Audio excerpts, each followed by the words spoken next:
Sugar, carbs, and fuel, rethinking metabolism beyond low carb. If you've been in the online health world for more than 5 minutes, you've heard it. Sugar is toxic, carbs make you fat, and low carb heals everything. But here's the question most people skip. If carbs are the enemy, why does the body store glucose as glycogen, and why does the brain run heavily on glucose? And why do so many people feel worse, cold, anxious, tired, and wired when they cut carbs too hard? In this video, we're going to rethink sugar and carbs through a bioenergetic lens inspired by Peat's work. Not carbs good or carbs bad, but fuel energy production and stress metabolism. Welcome back to Energy First, Peat's bioenergetic blueprint. So far, we've talked about what energy means inside your cells and why thyroid acts like a metabolic spark plug.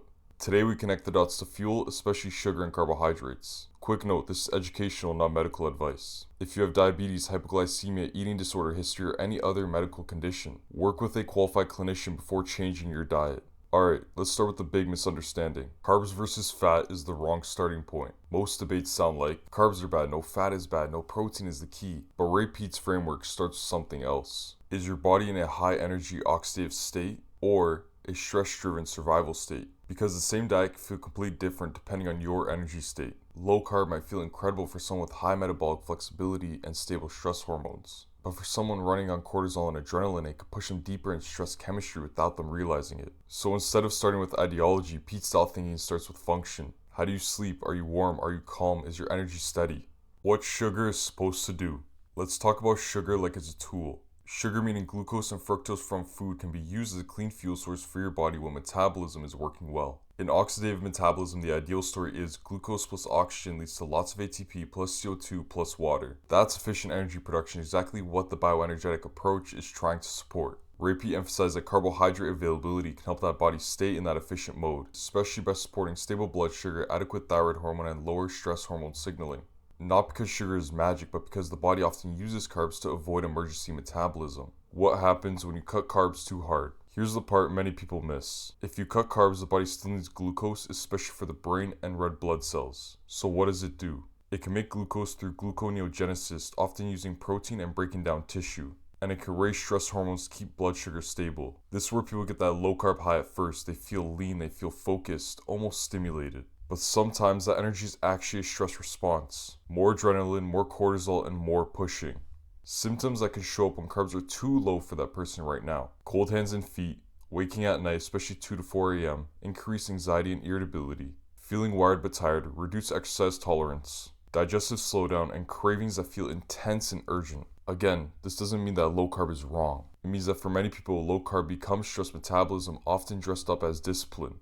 Peat's core point, stress metabolism is expensive. In Peat's view, the goal is not to survive on less. It's to create conditions where the body can produce energy easily. Stress metabolism is expensive. It borrows energy from the future. If you constantly rely on cortisol and adrenaline to stay functional, you may perform for a while, but you're not necessarily building a resilient metabolism. The bioenergetic question becomes, can we fuel the system in a way that reduces the need for emergency hormones? Carbs, especially in appropriate amounts and forms, can help do that for a lot of people, particularly those with signs of low thyroid function and chronic stress. Sugar is bad versus modern context matters. Now let's be real, sugar online often means ultra-processed food, sodas, candy, pastries, cereals, and additives. Things that can absolutely worsen health in many contexts. Peat's angle is not eat junk. It's that carbohydrates as a fuel category have been misunderstood. Peat often favored more nutrient-supportive carb sources like ripe fruits, fruit juices, honey, well-cooked roots and tubers. Some do really well with white rice, and carbs paired with adequate proteins and minerals. The broader point is, if your system is already stressed, the body may do better with easy-to-digest, reliable fuel, rather than forcing extreme restriction. How carbs relate to thyroid and temperature. Here's a practical connection to the last episode. Thyroid supports oxidative metabolism, and oxidative metabolism tends to run well when the body has enough fuel, enough minerals, enough oxygen utilization, and lower stress hormone interference. Some people notice that when they reintroduce carbs in a smart way, they become warmer, calmer, sleep improves, better workouts, pulse and mood stabilize. Not always instantly and not for everyone, but it fits the bioenergetic story. Less stress signaling, more steady energy. The middle path, carb timing and context. Instead of thinking about carbs always good or carbs always bad, a practical approach is to think about number 1, dose.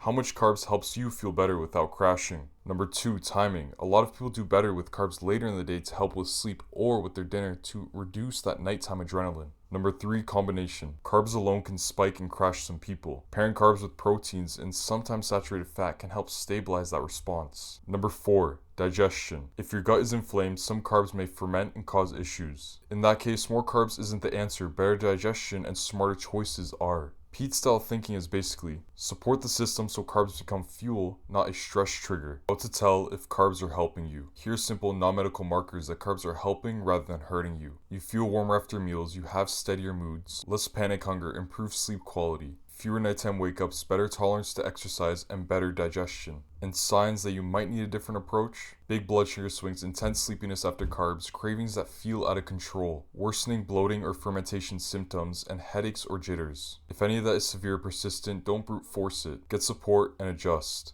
Recap plus bridge to the next episode. So here's the key takeaway.